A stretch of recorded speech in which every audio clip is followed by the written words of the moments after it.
हे friends, आप लोग का एक बार फिर से स्वागत है इस विद फिजिक्स के प्लेटफॉर्म पे। तो आज की क्लास में हम वो जितने भी बेसिक डेफिनेशन हमारे छूट गए थे उन्हें हम कवर कर लेंगे। देखिए दोस्त, एक बात हमेशा ध्यान में रखिएगा कि कोई भी जितने भी बेसिक डेफिनेशन होते हैं उनको आप स्मरण में रखे बिना उससे आगे का जो रिलेटेड कोई भी थ्योरी होता है, कोई भी प्रैक्टिकल होता है, तो आप उसे समझ नहीं सकते हैं। इसीलिए अगर आपको उन्हें समझना है तो इन्हें आपको कवर अप करना ही पड़ेगा। ये आप लोगों को भी अच्छे से पता होगा। तो चलिए आज की क्लास में हम उन्हीं सारे बेसिक डिफिनेशन जो पहले तो हम कुछ को कवर कर लिए हैं, लेकिन और जो भी सारे बेसिक डिफिनेशन छूट गए हैं उसे हम पूरे तरह से कवर कर लेते हैं। तो लेट्स स्टार्ट।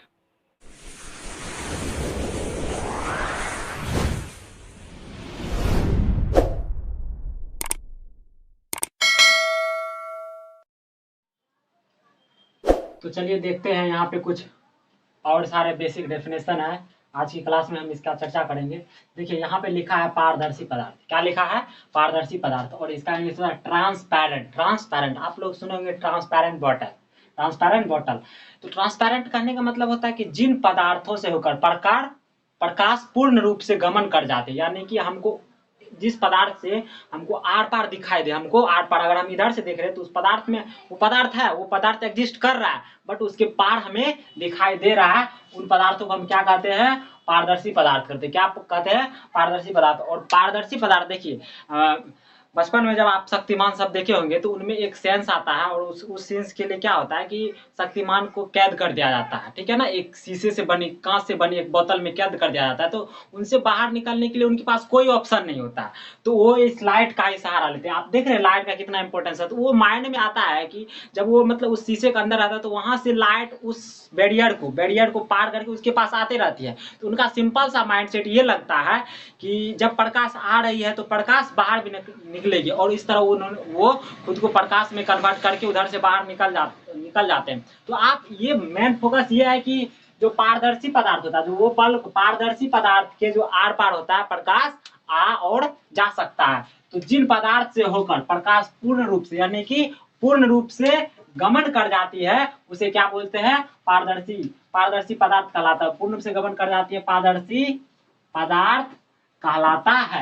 एग्जाम्पल के तौर पर देखें तो कांच, पानी, हवा, इटीसी। आप देख रहे हैं कांच, आप कांच में देख, अगर कांच के एक टुकड़े को ऐसे करके ले लेते हो उसके आर पार दिखता है ना, तो वो क्या हो जाता है? एक पारदर्शी पदार्थ। हवा, हवा और पानी, ये सब क्या है? एक पारदर्शी पदार्थ है। उसी के बाद है अपारदर्शी पदार्थ। अपारदर्शी का सिंपल सा मीनिंग ये होता है दोस्त, अगर उसको रख दे तो उसके पार हमें कुछ नहीं दिखाई देगा, उसके पार हमें कुछ नहीं दिखाई देगा। तो अपारदर्शी का कहने का मतलब, कुछ नहीं दिखाई देने का मतलब क्या है कि उस जगह से देखिए, आप देखिए अगर कुछ नहीं दिखाई दे रहा, कहने का मतलब अगर उसके पार जो वस्तु रखी हुई है तो वहां से, वहां का जो लाइट है वो हमारे पास नहीं आ रही है। नहीं तो अगर कोई वस्तु पे, किसी वस्तु से लाइट रिफ्लेक्ट होके हमारे आंखों तक आती है तो वो हमें दिखती है। इसका मतलब मान लीजिए ये दीवार है, ये क्या है? दीवार है, और इसके ये आर पार ये रखा हुआ। इसका मतलब अगर ये मुझे नहीं दिखाई दे रहा है, इसका सिंपल एक ही मोटो है, इसका एक ही डेफिनेशन है कि इससे जो निकल, ये बस इस वस्तु से जो निकल रही है प्रकाश, इस वस्तु से जो प्रकाश निकल रही है, इससे निकलने वाले प्रकाश हमारी आंखों तक नहीं पहुंच रही है, इसीलिए हमें ये वस्तु नहीं दिखाई देती है। इसका मतलब है कि जिन पदार्थों से होकर प्रकाश गमन नहीं करती है, बाहर नहीं निकल पाता, उसे क्या कहते हैं?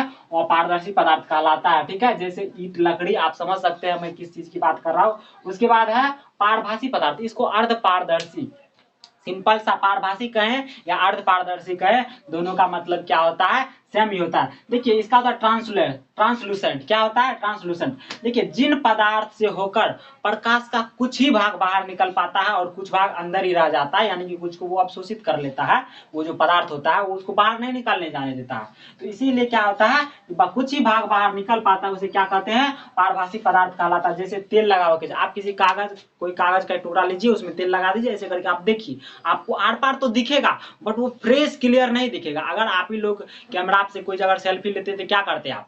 सेल्फी लेने के लिए पहले उसके कैमरे के ऊपर जो कुछ पॉस्चर रहता है उसको क्या करते, कुछ धूलकण जो पार्टिकल्स रहता है उसको साफ करके क्या करते थे? कहने का मतलब वो पार्टिकल क्या कर रहा है? उसको पारभासी बना रहा है। उस कैमरे का जो लेंस है उसको क्या कर रहा है? पारभासी बना रहा है, जिससे आपका पिक्चर क्या हो रहा है? क्लियर नहीं आ रहा है। इसी कहने का मतलब पारभासी पदार्थ कहने का मतलब जो प्रकाश को पूर्ण रूप से आने जाने नहीं दे रहा है। देखिए कोई भी चीज आपको तभी दिखाई देगी जब तक जब तक उस वस्तु से निकलने वाली प्रकाश आपकी आंखों तक नहीं पहुंचे तब तक वो वस्तु आपको दिखाई नहीं देगी। तो फ्रेंड्स ये हुआ पारभासी पदार्थ को हम कह सकते हैं कि जिन पदार्थ से होकर प्रकाश का कुछ ही भाग, यानी कि वो मुझे अस्पष्ट नहीं, मतलब दिख तो रहा बट अस्पष्ट है, मुझे पूर्ण रूप से नहीं, पूर्ण रूप से नहीं दिखने का मतलब क्या है, वहां से कुछ ही प्रकाश रिफ्लेक्ट होकर हमारे आंखों तक आ रही है। तो ऐसे पदार्थ को हम क्या कहते हैं, ट्रांसलूसेंट कहते हैं। देखिए इसका एग्जाम्पल क्या है, ये लगा हुआ कागज और घिसा हुआ कांच। तो ये 3 को बेसिक सा डेफिनेशन था। आई थिंक ये आप लोग को पता है, ये मैक्सिमम लोगों को पता होता है। बस एक प्रॉपर वे में अगर आप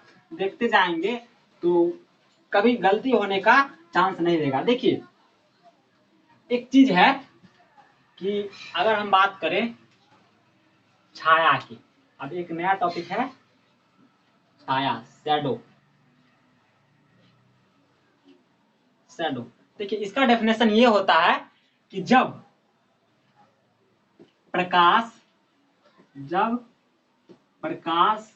के गमन, देखिए यहाँ पे आप फिगर को समझने का जरूर कोशिश करेंगे। जब प्रकाश के गमन पथ के दिशा में कोई अपारदर्शी, कहने का मतलब क्या हुआ, अब इससे यहाँ से जो लाइट निकल रही है वो उधर पार नहीं जाएगी, या उधर से जो लाइट है वो हमारी आंखों तक नहीं आएगी। तो दिशा में कोई अपारदर्शी पदार्थ रख देने पर उसके पीछे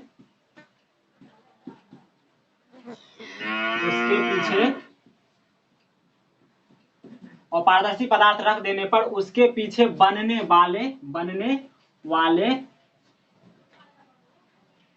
अंधकारमयी आकृति को क्या कहते हैं, हम छाया कहते हैं। अंधकारमयी आकृति को क्या कहते हैं, छाया कहते हैं। देखिए इसको आप समझिएगा। जैसे मान लीजिए यहाँ पे एक कोई बल्ब जल रहा है, ठीक है, जैसे हम मान लेते हैं, सॉरी,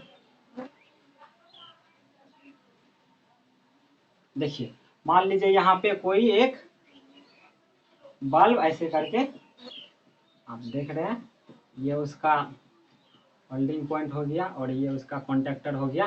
देखिए यहाँ पे कोई क्या है, कोई बल्ब है, ये क्या है, बल्ब।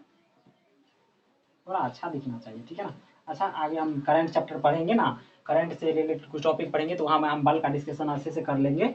देखिए जब ये बन रहा है, अब इसके सामने, अब इधर से प्रकाश इधर जा रही है, अब इसके सामने आप कोई एक वस्तु रख दीजिए, क्या करिए, एक अपारदर्शी वस्तु रख दीजिए। यानी कि इसके कहने का मतलब हुआ कि इसके आर पार प्रकाश नहीं जाएगी, इसके आर पार प्रकाश क्या होगी, नहीं जाएगी। जब ऐसे प्रकाश नहीं जाएगी, देखिए यहाँ से जो प्रकाश निकलते, देखिए आप लोग कभी नोटिस किए होंगे कि कोई बड़ा सा ट्रक आ रहा है, कोई बड़ा, जितना भी बड़ा हो, कोई फर्क नहीं पड़ता है, लेकिन आप क्या कीजिए, मतलब बड़ा, लेकिन अगर डिस्टेंस ज्यादा दूर है तो आप इतना छोटा सा, एक छोटा सा डिस्टेंस बनाए इन दोनों के बीच के, आप आंख के पास ले जाके उसको देखिए तो आपको लगेगा क्या कि वो पूरा का पूरा ट्रक इस डिस्टेंस के अंदर समा गया।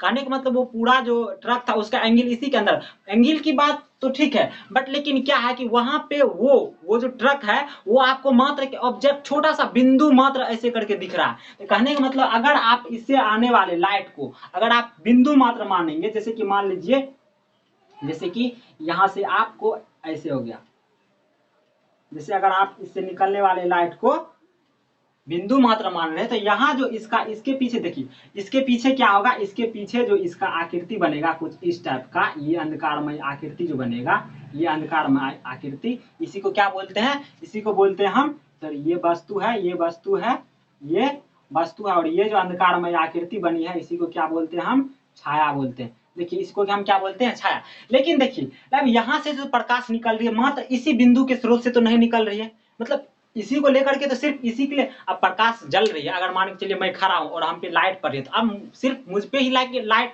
अगर सनलाइट है और सिर्फ मुझ पे ही तो लाइट फोकस नहीं कर रहा है, तो लाइट तो यहाँ फोकस कर ही रहा है, लेकिन इसके अगल बगल में भी लाइट क्या कर रहा है, फोकस कर रहा है। जब आप यहाँ से ऐसे करके मान लीजिए, ऐसे करके आप निकालिएगा प्रकाश को, तो यहाँ से जो देखिए इसके अगल बगल में भी ऐसे करके थोड़ा सा शेडो आराम से, यानी कि ये जितना गाढ़ा है ना, ये जितना मतलब जितना अंधेरा है, ये उतना अंधेरा नहीं है, हल्का फुल्का बस थोड़ा सा। जिस तरह से देखिए एक मोमबत्ती जलती है ना, जिस तरह से एक मोमबत्ती जलती है, तो मोमबत्ती में देखिए कि जो उसका बीच का लो होता है वो थोड़ा कम होता है, उसके बाद ज्यादा होता है, उसके बाद लेकिन उसके बाद का जो पीला भाग होता है वो उतना नहीं होता है। मतलब इसी तरह से अगर ये इसका अगर बिंदु स्रोत से मान लीजिए, अगर स्रोत को, इस स्रोत को अगर हम बिंदु स्रोत मान ले, इस स्रोत को अगर हम बिंदु स्रोत मान ले, इस स्रोत को बिंदु स्रोत मान ले, इस लाइट को, तो ये क्या होगा, यहाँ पूरा अंधकार, यानी कि इसके रिफ्लेक्ट में देखिए, ये अब तो नहीं, इसके रिफ्लेक्ट में जो ये आकृति बनेगा, ये अंधकार, ये तो छाया, ये क्या है, छाया है। लेकिन ये जो थोड़ा थोड़ा अगर इसको एक पूरा बड़ा एरिया ले ले, मान लीजिए कि आप समझ रहे हैं कि ये जो जितना बड़ा यहाँ पे जो रुकावट है, यहाँ पे जो रुकावट है,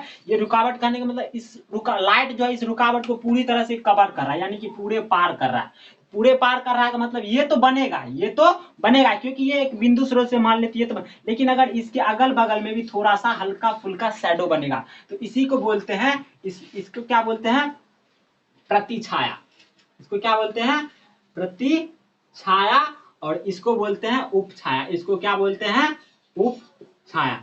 इसको बोलते हैं प्रतिछाया, इसको बोलते हैं उपछाया। और देखिए अब इसका अगर हम बात करें तो इसका होता है अम्ब्रा, UMBRA, अम्ब्रा। इसका होता है PENUMBRA, पेनम्ब्रा।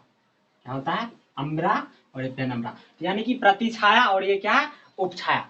ठीक है ना, ये क्या है, प्रतिछाया, यानी कि ये जो अब देखिए, ये देखिए छाड़ मतलब ये भी क्या है, ये भी एक शैडो है, ये भी क्या है, शैडो है। लेकिन इसके रिस्पेक्ट में ये वाला पोर्शन, इसके रिस्पेक्ट में ये वाला जो पोर्शन है कुछ ज्यादा ही अंधकार में है, लेकिन ये बस हल्का फुल्का है। क्यों, क्योंकि लाइट जो फैल रहा है तो उसके रिस्पेक्ट में थोड़ा बहुत करके अंधेरा फैल रहा है। इसी को बोलते हैं, ये हम तब ये होगा जब एक बिंदु स्रोत से मान ले, क्या मान ले, एक बिंदु स्रोत से मान ले, क्योंकि ये इसी को कवर कर रहा है, ये सिर्फ इसी को कवर कर रहा है। अब देखिए, अब एक चीज हमेशा नोटिस करिएगा, ये कोई लिखने वाली चीज नहीं है, मैं बता दे रहा हूँ सिर्फ कि ये जो छाया है, छाया किस किस चीज पर निर्भर करिए। जैसे मान लीजिए अगर ये बल्ब है, यानी कि जहां से ये प्रकाश स्रोत है उस पर भी डिपेंड करेगा छाया, यानी कि इस प्रकाश स्रोत पे भी डिपेंड करेगा। उसके बाद छाया और ये अपार, जैसे ये प्रकाश स्रोत है, यानी कि प्रकाश स्रोत पे तो छाया डिपेंड कर ही रहा है, क्योंकि अगर इसको आप जितना बिंदु छोटा मानिएगा और ये इसका छाया होगा उतना मतलब क्या बनेगा, उतना इसको ज्यादा ही अंधकारमय इसको दिखाएगा इतना। लेकिन आप इसको लाइट जितना बड़ा ले लीजिए, आप लाइट बड़ा ले लीजिए, तो कभी कभी आप जब बड़ा सा लाइट ले लीजिएगा तो आपको कोई छाया दिखेगा नहीं। कोई छाया दिखता क्या, जैसे मान लीजिए कोई जैसे यूट्यूबर या कोई भी वीडियो बनाते हैं तो वो क्या करते हैं कि अब मान के चलिए सामने से एक लाइट लगा देते हैं, सामने से लाइट लगा देने के बाद क्या होता है कि कुछ थोड़ा फुल्का मतलब छाया बन रहा, थोड़ा मान के चलिए अब सब कुछ पहले पूरी छाया बन रहा था, लेकिन जैसे ही बल्ब जलाया तो अब थोड़ा सा बन रहा था। इसका मतलब क्या, लाइट जैसे ही बढ़ा तो ये जो है उपछाया क्या, उपछाया बस ये तो बन ही रहा है। ये अब जो मुझे दिखाई दे रहा है वो प्रतिछाया है, लेकिन थोड़ा बहुत जो उपछाया बन रहा है, अब अगर हम लेफ्ट साइड या राइट साइड कहीं से हम लगा देते हैं उसके जस्ट अपोजिट में, तो क्या होता है, ये लाइट क्या होता है, ये जो छाया होता है वो क्या होता है, गायब हो जाता है। कहने का मतलब क्या है कि अगर आप लाइट के एरिया को जितना ज्यादा विस्तृत करिएगा, जितना ज्यादा फैलाइएगा, ये शैडो वाला एरिया क्या होगा उतना घटे, क्योंकि शैडो का मतलब ही है कि उसके पीछे अंधकारमय आकृति, और अंधकार जब उजाला होगा तो अंधेरा होगा ही नहीं। तो कहने का मतलब यही है कि देखिए अब आते हैं यहाँ पे, आप शैडो जो है, शैडो किस चीज पे निर्भर करता है, प्रकाश स्रोत पे निर्भर करता है। उसके बाद ये दोनों का बीच का जो डिस्टेंस है, यानी कि जो अपारदर्शी वस्तु है वो, और ये जो प्रकाश स्रोत है वो दोनों के बीच के डिस्टेंस पे भी मेजर करता है। और ये भी डिपेंड करता है कि ये जो प्रकाश स्रोत है वो बिंदु स्रोत है या कोई बड़ा सा प्रकाश स्रोत है। देखिए आप लोग कभी अंधेरा में टहलते होंगे तो अंधेरा में आप लोगों ने नोटिस किया होगा कि जैसे जैसे कोई प्रकाश स्रोत है, जैसे जैसे आप किसी प्रकाश स्रोत के नजदीक जाते चलिएगा तो आपका जो छाया होगा वो उतना ही सिमटते जाएगा। वो क्या होगा, उतना सिमटते जाएगा। और उतना सिमटते कहने का मतलब क्या, जैसे मान लीजिए ये बल्ब जल रहा है और मैं यहाँ पे हूँ, मैं यहाँ पे खड़ा हूँ, अब मैं इसके नजदीक आ रहा हूँ, तो इसका जो छाया बनेगा इधर वो क्या होगा, मतलब अब मेरे रिस्पेक्ट में ये क्या हो रहा है, थोड़ा बिंदु स्रोत हो रहा है, ये क्या हो रहा है, ये बहुत छोटा होता है। जैसे मैं दूर हूं तो ये मुझे दूर है तो ये इसके लिए रिस्पेक्ट में मैं छोटा हूँ, लेकिन जब मैं इसके नजदीक आ गया तो ये क्या होगा, मेरे रिस्पेक्ट में क्या होगा, छोटा होगा। तो मेरे इसके लिए मेरे मतलब एक बड़ा सा बैरियर खड़ा होगा। अब मेरा जो छाया बनेगा इस लाइट स्रोत, ये क्या है, ये मान लीजिए ये लाइट स्रोत है। अब यहाँ जो मेरा छाया बन रहा है, यहाँ जो छाया बन रहा है वो क्या करेगा, छोटा होगा, वो नैरो होगा, क्या होगा, वो छोटा बन जाएगा। लेकिन जैसे लाइट सोर्स से हम आगे बढ़ेंगे, हम जैसे ही दूर जाएंगे, हम जैसे ही दूर जाएंगे तो क्या होगा, मेरा जो छाया होगा वो पूरा बड़ा बन जाएगा। मतलब आप खुद देख लीजिएगा, और बड़ा बनेगा, लेकिन उसका जो अंधकारमय आकृति वो उतना बड़ा नहीं होता है, वो उतना बड़ा नहीं होता। लेकिन जैसे आप नजदीक आइएगा तो जो शेडो होता है वो छोटा बनता है, बट वो कुछ ज्यादा ही अंधेरा रहता है। कहने का मतलब क्या, उस पूरे लाइट को कवर कर लेता है। तो आई होप ये आप लोग समझ गए होंगे।